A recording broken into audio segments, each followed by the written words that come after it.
Essaala ey'okwegomba Komunyo mu linnya lya Patri n'erya Mwana n'erya Mwoyo Mutuukirivu. Amiina. Ayi Yezu wange, nzikiriza nga w'oli mu sakramenti ettukuvu ennyo. Nkwagala okusinga ebintu byonna era neegomba okukufuna mu sakramenti lya Ukarisitiya. Nkwegayiridde, jangu waakiri nkufune mu kwegomba. Nkwaniriza kyenkananga eyakufunye edda, era nkwegattako nze n'omulamba, toŋŋanya kukwawukanako. Amiina.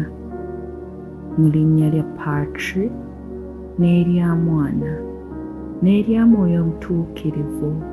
Amiina.